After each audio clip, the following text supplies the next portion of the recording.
Hey guys, welcome back again to this series. So now let's continue from where we stop. Okay, so in this series we are going to be running our PHP artisan.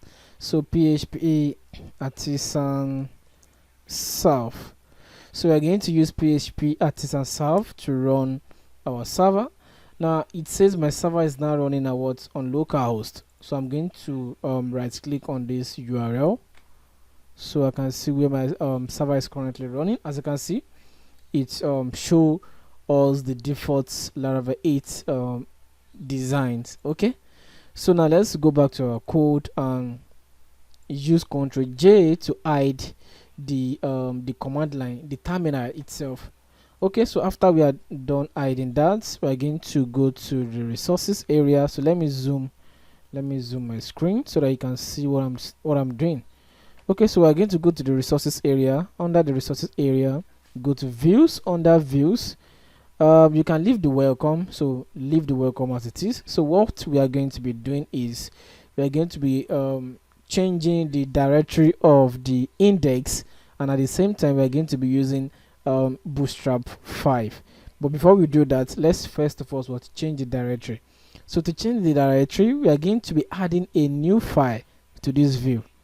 So how do you add a new file? So click on this new file button here. So I'll click on new file. In this new file, I'm going to have index.blade.php. Okay, in my index.blade.php, what are we adding to it? So let's just add a default HTML5. Let's add a default HTML5. And let's see what it looks like on our front end before we start implementing bootstrap 5. So let's say h1 testing. So save this now, and let's go to the routes area. As you can see, we have routes in this place. So in the routes area, we are going to go to the web.php. Okay, so here now this part simply means this part, that is this part, without adding any parameter. That is what this part simply means. So now it says once a user navigates to the home directory, then what, return welcome view, isn't it? So now let's not change this welcome view to what, to index. So whenever a user navigates to this part, it's going to what, show us the index.blade.php, which is this document that we have here. Okay, so let's go back to this place now and refresh the browser. As you can see, it shows what, testing. This is amazing, like it's working perfectly. So now to make it more interesting, so we're not going to be using something like this because it's not really professional for a developer to use something like this for a real world project, because what we are going to be building is a real world project. So now what do we do to solve this problem? So we are going to be creating a new controller.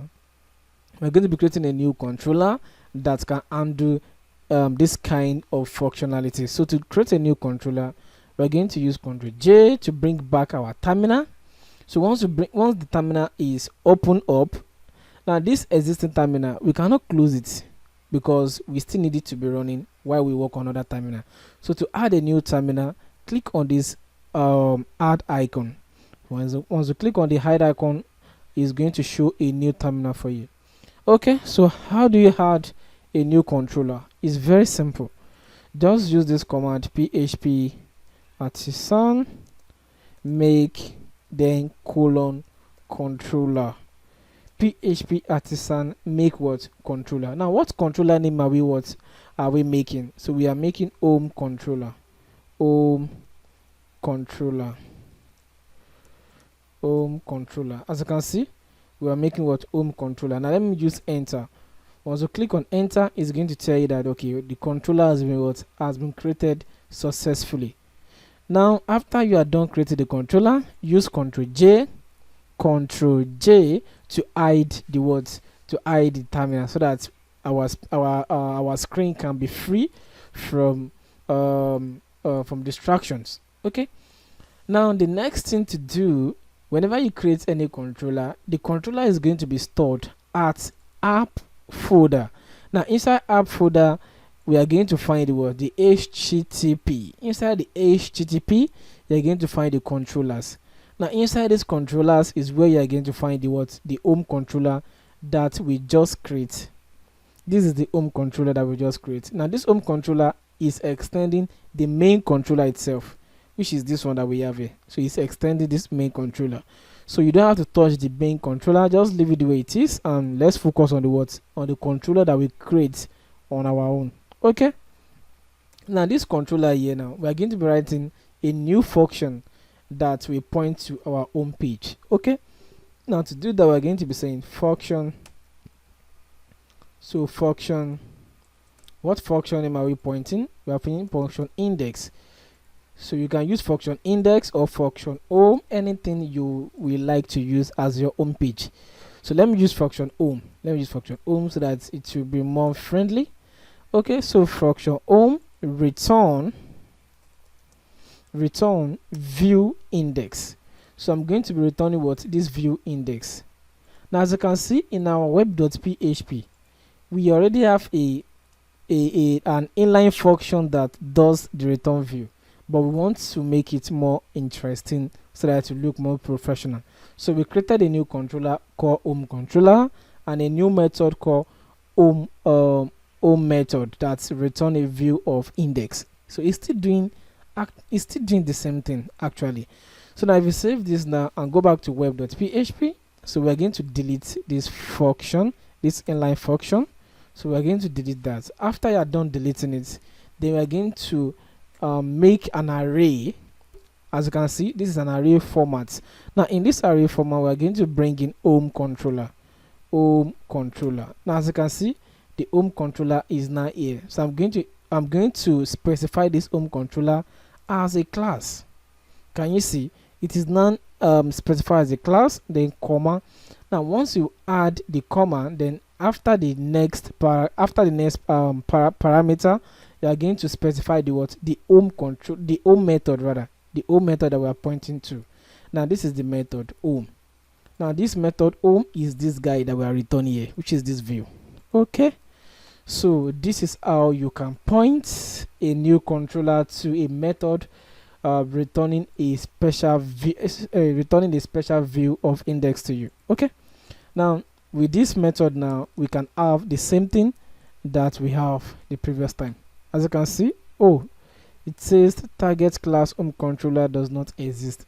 Wow. Now the reason why it says target class home controller does not exist is because we did not import this home controller. So let's see if it's been imported. As you can see, we did not import it. So to import this home controller, there is an auto import extension I have on my VS Code. So let me show you so that you can get it installed on your VS Code, so you don't need to stretch yourself. So just search Laravel extension pack. As you can see, this Laravel extension pack will give you the power to import namespace without you going through stress. Okay, so let me close this guy now and use Ctrl+Shift+E to bring back my my folder area. Okay, so after showing you that, now I want to import this home controller. It's very simple. So I'm going to take out the E, bring back the R. Then after I bring back the R, it's going to say, okay, this guy home controller, what do you want to do with it? Do you want to import it, guy? Do you want to import this guy into this place? Then I'm going to click on okay, import. So let me see if it's there. As you can see, it has been what, imported, home controller. Amazing. Okay, so I'm going to save it now. Go back to my browser, then refresh. As you can see, it is working. So let me edit this index.blade.php. Let's say home controller working. Save, refresh. As you can see, home controller is working perfectly. Okay, so now let's add this to GitHub, so that in the next series we are going to also add. So let's say git add everything. Okay, so git commit -m, then we're going to say added index and home controller. So anything you add, you have to write it in your comment, then enter, then git push, enter, okay, enter.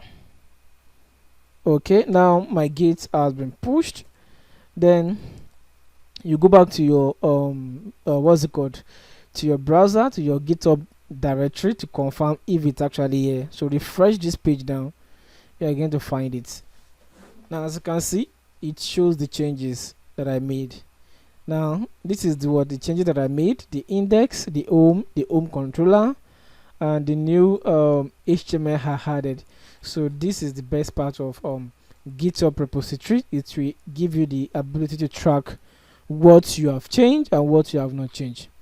Okay, thank you so much for this series. So the next one we are going to learn how to do more amazing things. Okay, bye.